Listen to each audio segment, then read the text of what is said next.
Bonjour à tous, bienvenue sur Info Hebdo du 16 février 2020. Au sommet, Rwanda, la vérité sur l'opération turquoise quand les archives parlent, un ouvrage de Charles Onana à l'origine de la révocation de Jacques Matante. 2.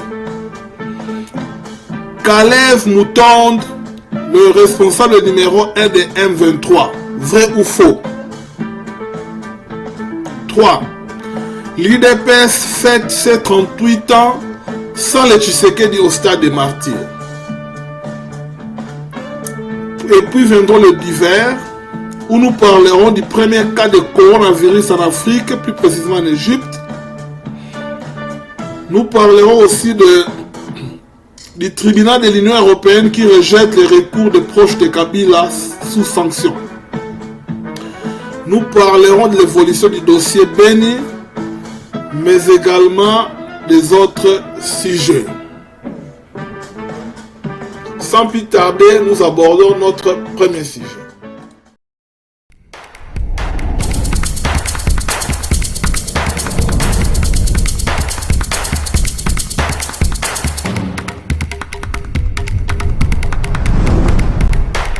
Rwanda, la vérité sur l'opération turquoise. C'est le titre de l'ouvrage que notre invité Afrique d'aujourd'hui, sur plus de 650 pages, le journaliste d'enquête et essayiste franco-camerounais Charles Onana, a jeté un pavé dans la mare.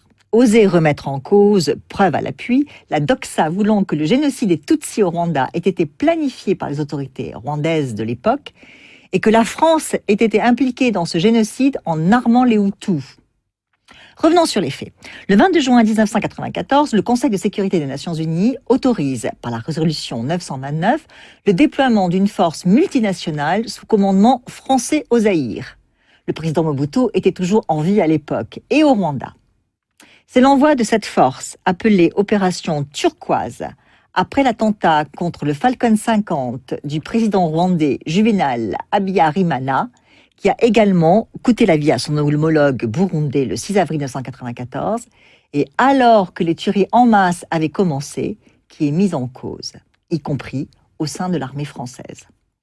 En effet, depuis 25 ans, journalistes, membres d'ONG, chercheurs et surtout les tenants du régime de Paul Kagame, devenu président du Rwanda en septembre 2000, mais qui luttait à l'époque au sein des forces révolutionnaires appelées Front patriotique du Rwanda, le FPR, accusent la France d'avoir participé à la préparation puis à l'exécution du génocide des Tutsis par les Hutus, qui a fait plus d'1 million de morts.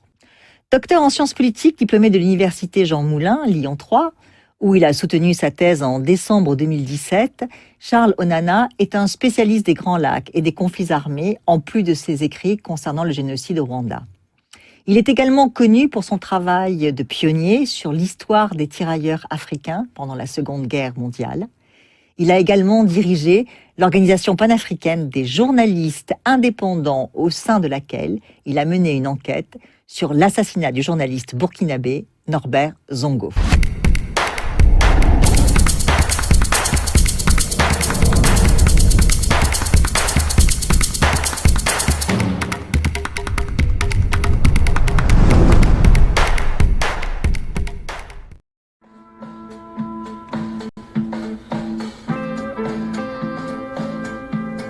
Bandeko. Pour rappel, ndeko na biso Jacques Matande balongolaki na musala esika bandaki kosala na BBC Afrique oyo eza basé na Sénégal. Pona nini po ye apesaki interview epai ya mokomi oyo babengi Charles Onana. Toyebi que Charles Onana aza mutu akomaka babuku banda kala, aza na batitre académique mpe ebele, aza docteur actuellement en sciences politiques depuis 2017. Akoma babuku ebele mpona kodémontrer que batutsi ya Rwanda, plus particulièrement batutsi ya Kagame, bakosa génocide eza nango lokuta, eza façon na bango mpo bazwa pouvoir, mais également batondisa mabumu na bapoche na bango. Après avoir kosala 10 ans ya baenquête, aye finalement retrouver vérité. Yango tomoni akomi buku oyo Rwanda, la vérité sur l'opération turquoise, quand les archives parlent. D'après hier, il devait être en mesure de publier le livre depuis kala, mais banoko zanga mo babiloko moko. Azwaki biloko ntango accédaki na ba archive ya Union européenne, ba archive ya Nations Unies beaucoup plus na ba archive ya États-Unis d'Amérique. Oyo ezalaki finalement mis à disposition ya public. Yango nde epermetaki ye asala livre na ye. Alors, interview apesaki pa Jacques Matand, eza mo interview à moke, plus de 4 à 5 minutes. Boyebi yango parce qu'on en a beaucoup parlé, je ne vais plus y revenir, mais néanmoins je voudrais montrer que interview nezaki à l'origine ya Moussala ya nani esila ya Jacques Matand. Alors, Jacques Matand tant a sali interview, normalement la procédure ya Moussala la bango, baza pe na mukonzo babenga na mukonzo ya rédaction, azalaki d'accord parce que basalaki ba réunion préparatoire pour l'interview wana. Interview esalemi je crois na mois de novembre si je m'abuse. Tango esalemi ba poster yango na ba site na bango, eleki na ba télé radio na bango, eleki ba place ebele. Jacques Matand a vu pe ba vacances na ye ake na ye mboka Congo ti tango aye kozonga na janvier, na fin janvier mbala moko ono balongoli na mosala. Pona nini? Parce que ye apesi interview oyo normalement il faut epesama te. Alors tango bato oyo bayebaka koluka baluki baye kodécouvrir que ezalaki parce que le gouvernement rwandais asalaki pression na BBC alobi bino d'autoriser mutu wana asala interview alekisa yango. Donc bozala ba menace, bozala ba problème na biso. Boyebi ne to kangaka radio na bino liboso émission na bino oyo Kinyarwanda elekaka lisusu te depuis 2014 si je m'abuse. De la même façon to kokanga radio na bino, non seulement to kokanga radio na bino, mais to poursuivre bino la justice et puis to kokende plus loin. Ba intimidation ya Kagame et bangisi BBC pe BBC ba bi ngaya batu te tika ngaya batu na tika na ngai. Yango wana bomoni awa bandeko na biso ya Libre Afrique bakomi la radio BBC après la révocation d'un journaliste congolais. Oh, menace de boycottage de la radio BBC après la révocation d'un journaliste congolais. Donc ba journaliste congolais ba menasaki bazwa moyen ya ko boya kolanda ba influencer population pe aboya kolanda radio BBC na Congo na ndenge ba yaki ko révoquer ndeko Jacques Matand na kolanda procédure bien te.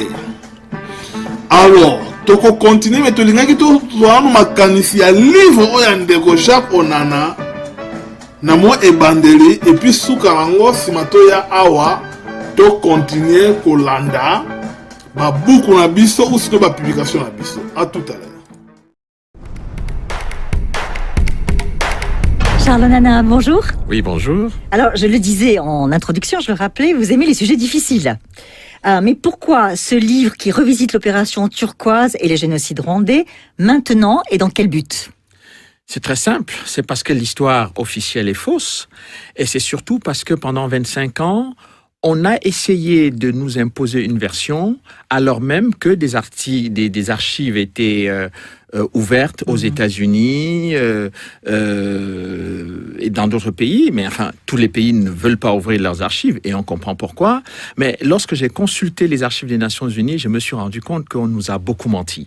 Et donc, j'ai essayé tout simplement de faire avancer le débat, de permettre qu'on sorte progressivement de la zone émotionnelle pour aller vers la zone rationnelle pour que les gens comprennent réellement ce qui s'est passé. Je crois que vous avez travaillé pendant 10 ans pour ce livre, donc c'est la raison pour laquelle ça sort maintenant ou il y a une raison particulière dans l'actualité? Non, il y avait tout simplement le fait que j'avais accédé à beaucoup d'archives, mais je n'avais pas encore accédé à une bonne partie des archives du Conseil de sécurité des Nations Unies, parce que c'est là-bas que les choses se sont décidées. Et en accédant à ces archives-là, j'ai pu me rendre compte que la plupart des choses qui étaient connues, eh bien, ne correspondaient pas à ce qui s'est passé.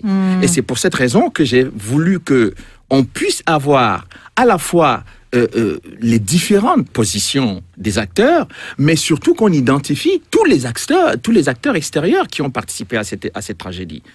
Donc votre livre est vraiment, selon la manière dont on le vend, c'est-à-dire qu'il est vraiment plein de révélations nouvelles. Absolument, D'accord. beaucoup. On y reviendra. Mais dites-moi, alors est-ce que vous avez été surpris par les réactions à la sortie de votre livre, qui vient donc de paraître?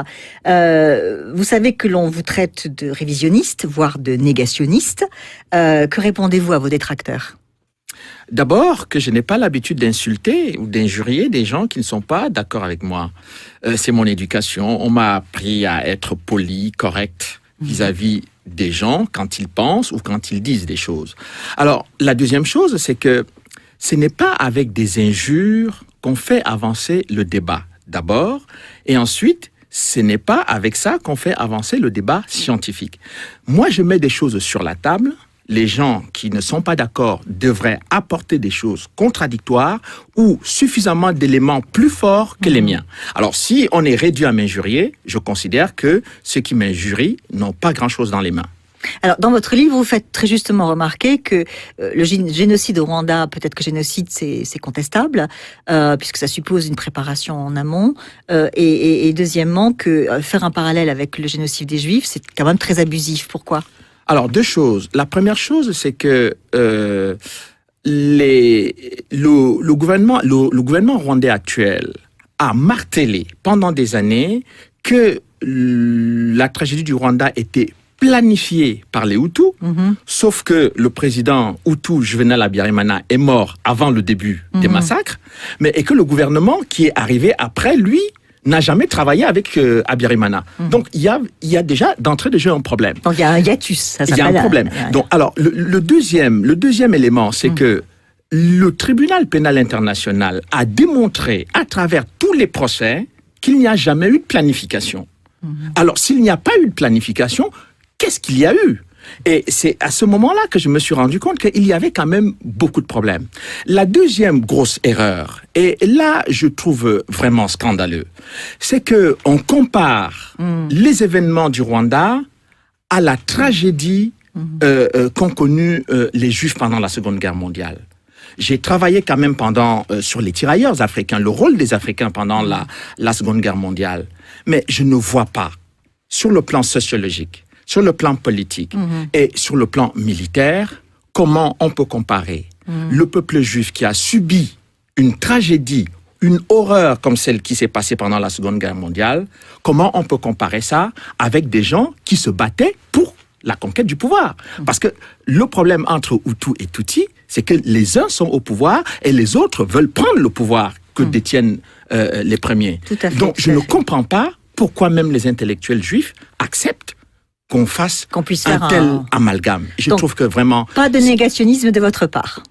Mais absolument pas. D'ailleurs, le terme de négationnisme vient justement des événements de la Seconde Guerre mondiale.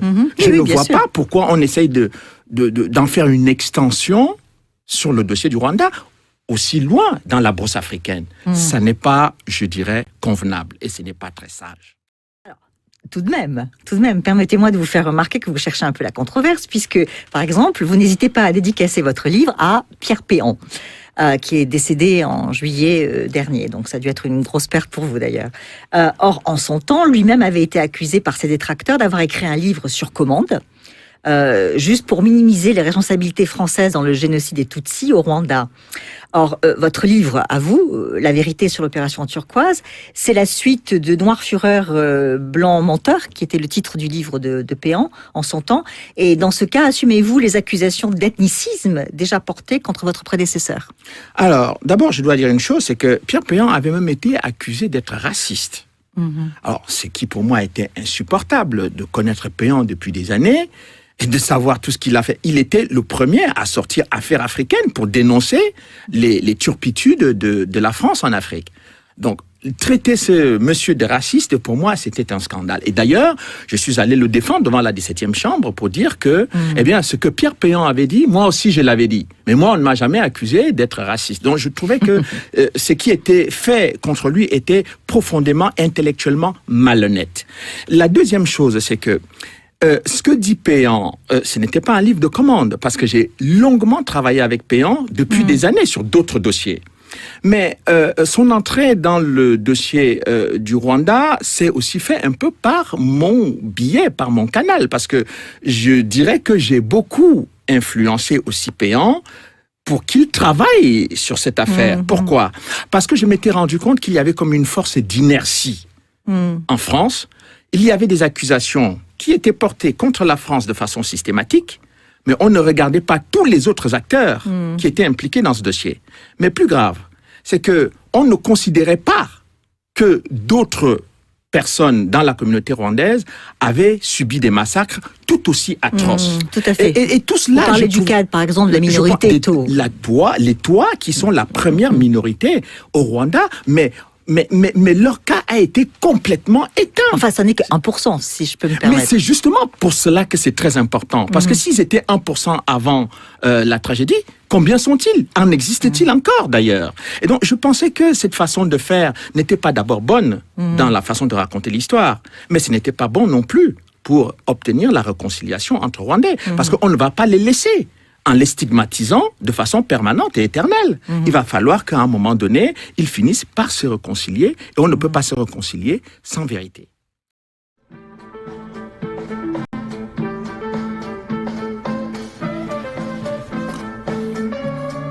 Voilà bandeko, toye kozongela sujet ya Jacques Matande awa, ndeko na biso journaliste oyo azalaka na radio Okapi et puis azwaka mwa musala na ye neti sous forme ya promotion tokobenga yango na BBC amontaki en escalier kuna akomaki journaliste mpe président je crois ya syndicaliste ya BBC Afrique basé na Sénégal.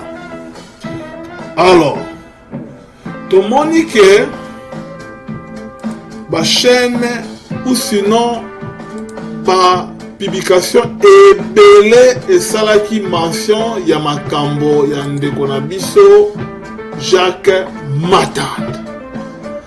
Alors vous voyez, toye kosukisa na caricature oyo ya Kigali BBC et Matande. Bomoni Kigali, comptoir ya Kigali, comptoir ya makila ya ba Congolais.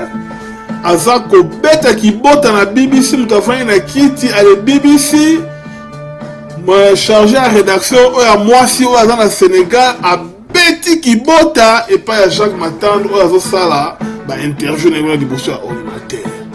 Voilà, bomoni nde makambo yango esalemaki caricature oyo vraiment eza kodémontrer yango malamu.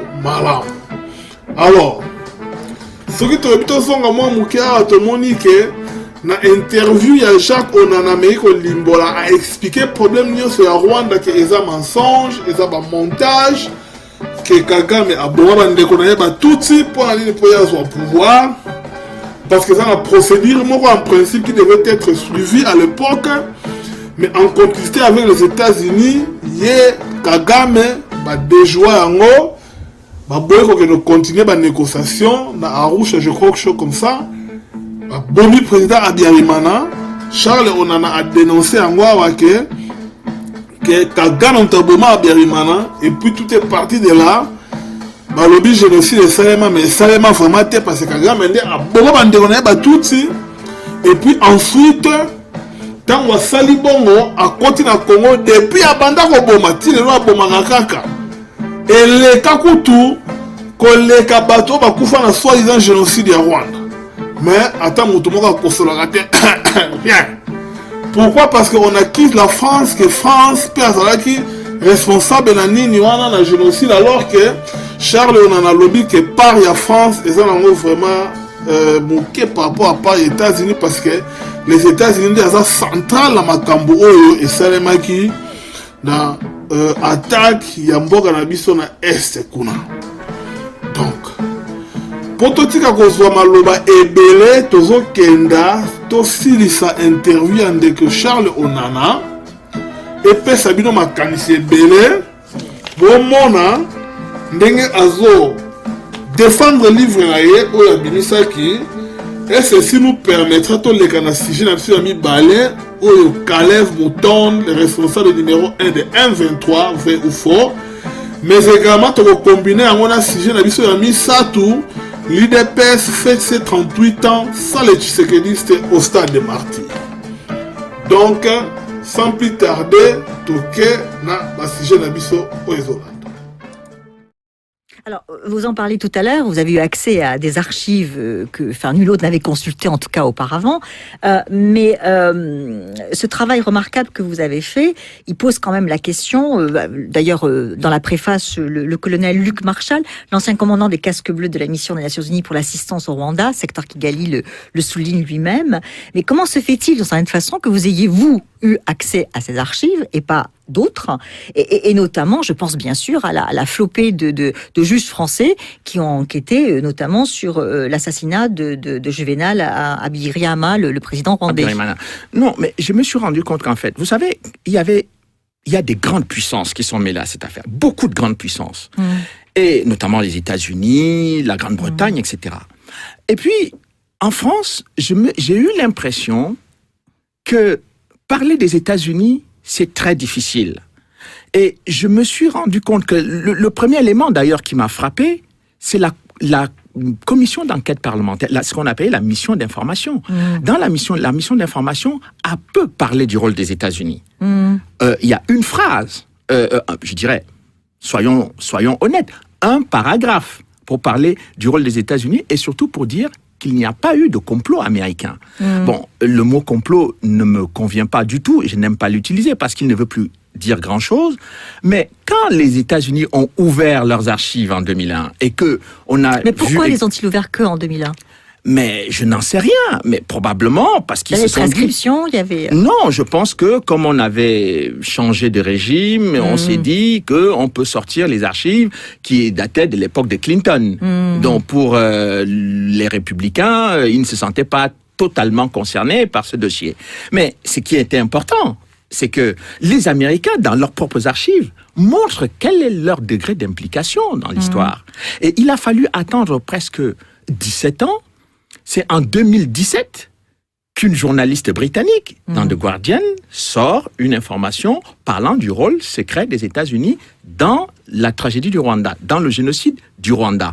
Mais je me rends compte qu'en 1998, lorsque les parlementaires français décident de travailler sur cette affaire, et ils ont quand même la possibilité d'interroger beaucoup de gens, ils interrogent un seul responsable américain, M. Herman Cohen. Et pas d'autres personnes.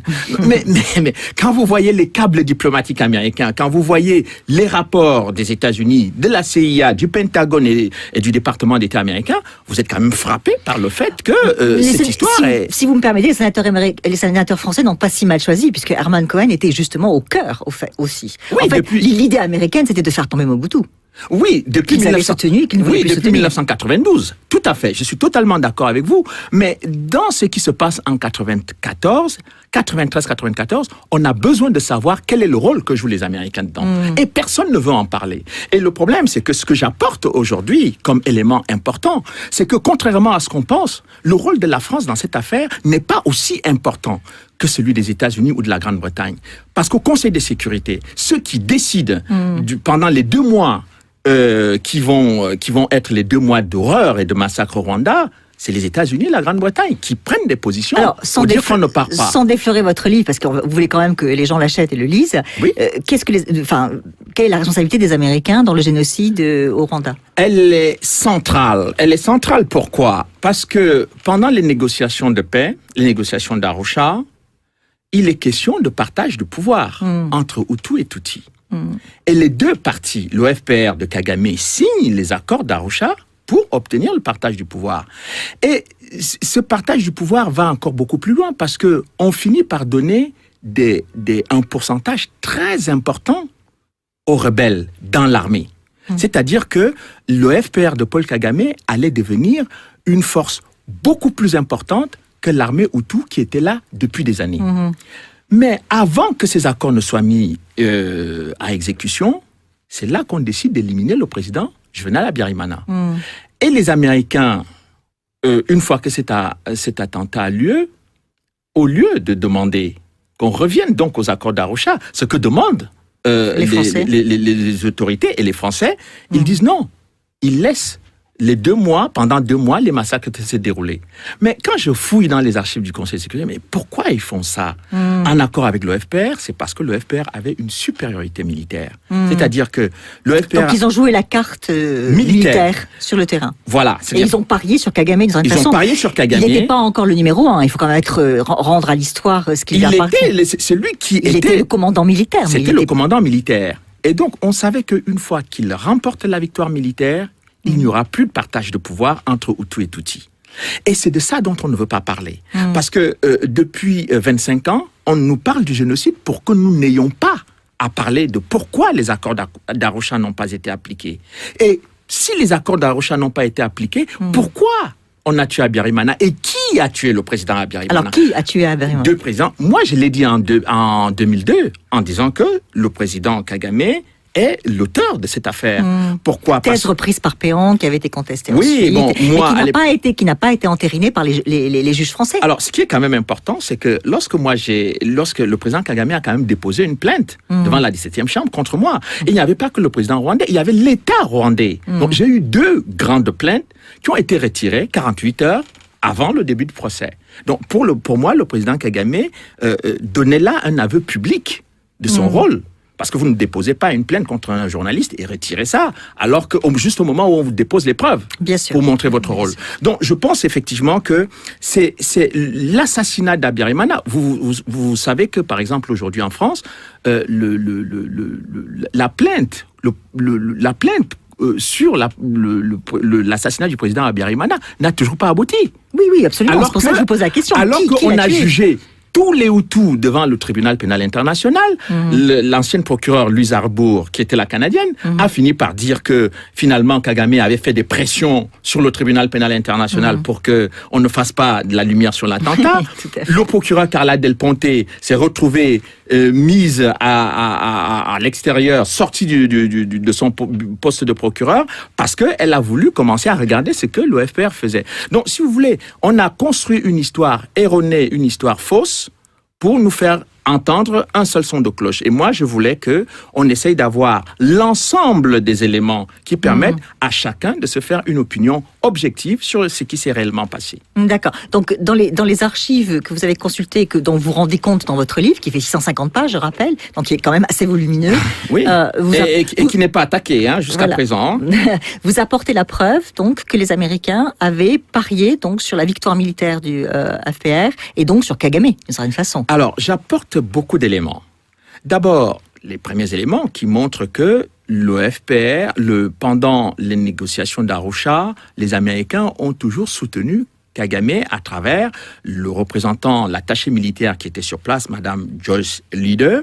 Et je montre également que une fois que les massacres ont eu lieu, les États-Unis ont refusé qu'on puisse avoir sur le terrain une force multinationale qui allait arrêter les massacres des Hutus, des Tutsis et des Twa. Et l'autre volet que j'apporte, c'est que finalement, pendant cette période-là, les États-Unis vont déployer militairement des forces en Ouganda. Et ces forces vont être ramenés à Kigali pour consolider militairement le pouvoir de Kagame. Pourquoi? Parce que les Américains redoutaient qu'une fois les Hutus sortis vers le Zaïre, peut-être qu'ils peuvent revenir attaquer le Rwanda pour prendre le pouvoir. Donc il a fallu renforcer militairement Kagame à Kigali pour que personne ne puisse jamais venir menacer ou gêner son pouvoir. D'ailleurs, les quelques Hutus qui ont pu passer côté Goma ont été massacrés ensuite. Ils ont été massivement massacrés et je pense, et j'ai l'habitude de dire que, en fait, ce que les gens ne comprennent pas dans cette histoire-là, c'était que toute cette aide à Kagame, c'était pourquoi? C'était pour obtenir les mines de coltan et des diamants à l'est du Congo. Parce que les gens ne comprennent pas. Et, bon, on reste sur le massacre, etc. Mais on a laissé tout ça se faire parce que ceux qui voulaient mettre Kagame au pouvoir devaient être récompensés par les mines de coltan et des diamants en République démocratique du Congo. C'est pour ça que la République démocratique du Congo aujourd'hui vit une situation terrible, c'est-à-dire qu'on a dépassé le nombre de morts qu'il y a eu dans la tragédie rwandaise. C'est-à-dire on a dépassé l'ensemble de la population rwandaise de 1994, c'est-à-dire près de 6 millions de personnes, on est à près de 10 millions de morts au Congo et personne ne veut en parler parce que parler de ces morts-là signifie interroger le rôle et l'action de Kagame et du Rwanda sur le territoire congolais. Alors, j'apporte des éléments très précis dans le livre qui montrent que pendant toute la période des négociations d'Arusha, les Américains ont exercé des pressions sur les Belges et sur les Français de lâcher le président Mobutu parce que leur objectif, c'était que le président Mobutu soit renversé à peu près au même moment. Et donc, quand les Français ont naïvement pris la décision, je parle là du président Mitterrand, qui n'était pas naïf, lui. Il savait très bien ce qui est en train de se passer. Mais son premier ministre, Édouard Balladur, quand il a dit non, il faut qu'on fasse l'opération turquoise au Zaïre, c'est-à-dire le déploiement de l'opération turquoise, c'était à Goma, mais le premier ministre Balladur n'a pas compris du Rwanda, pas compris que en fait Goma était l'aéroport international du trafic de diamants et de coltan que ceux qui avaient placé Kagame au pouvoir allaient utiliser après pour exploiter les ressources du Zaïre. Voilà la stratégie qui a été utilisée. Et quand on ne comprend pas cette interaction entre les mines de coltan et de diamants et de tous les minerais de l'Est du Congo, on ne comprend pas ce qui se passe sur ce qu'on va appeler le génocide au Rwanda. D'accord, oui. Alors justement, donc pour résumer, ce que votre livre apporte, la vérité sur l'opération turquoise, c'est donc la dimension géopolitique. Si je la dimension bien. Géopolitique, c'est qu'on comprenne que la prise de pouvoir de Kagame est liée au renversement de Mobutu, puisqu'en 97, c'est Kagame qui vient renverser le maréchal Mobutu avec l'aide des États-Unis et de l'Ouganda. Qui, soit dit en passant, beaucoup de Congolais ont toujours soutenu cette thèse et ne sont pas du tout entendus jusqu'à présent. Mais aujourd'hui, ils ont des éléments de preuve. C'est-à-dire que... je vais encore beaucoup plus loin que ça. C'est-à-dire que ce que j'appelle l'invasion masquée du Zaïre en 94, quand j'ai analysé la stratégie militaire d'occupation territoriale du Rwanda, je me suis rendu compte que Paul Kagame a fermé la frontière avec la Tanzanie, a fermé la frontière avec le Burundi, et toutes les populations étaient dirigées vers l'est du Congo, parce que il y avait en prévision d'envahir le Congo. Mais on ne pouvait pas envahir le Congo comme ça, brutalement, militairement. Il fallait qu'on trouve un prétexte. Et le prétexte, c'était lequel?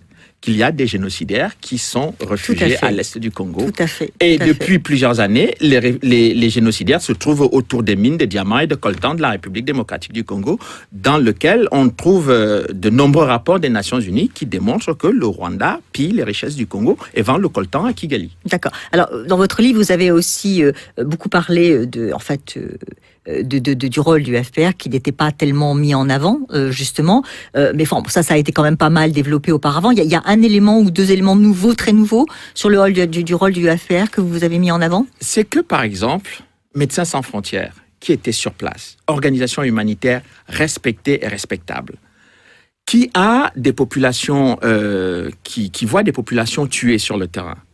Les membres de MSF qui sont sur place envoient les rapports disant que les Hutus sont en train de massacrer les Tutsis.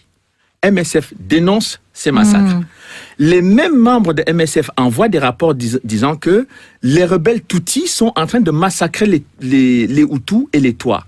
Et tous ces rapports sont censurés au bureau international de MSF. Oui, donc c'est bien Tout là ce qui aussi, concerne- en tout cas un hint, comme on dit en anglais, un élément qui permet de penser qu'il y a eu une falsification de l'histoire. Il y a une falsification de l'histoire. Donc, je pense que les dirigeants de la section internationale de MSF ne peuvent vraiment pas se regarder dans la glace en disant qu'ils ont dit la vérité en 94 sur tous les massacres contre les Rwandais. Bon, Et ça, je pense que c'était important. à eux en tirer les conséquences. Alors maintenant, les leçons qu'on peut tirer aujourd'hui de cette affaire. La première question que j'ai envie de vous poser, c'est que, bon, d'une certaine façon, en défendant l'honneur de l'armée française, comme un peu ça a été pris pour la présentation de votre livre a été faite un peu comme ça.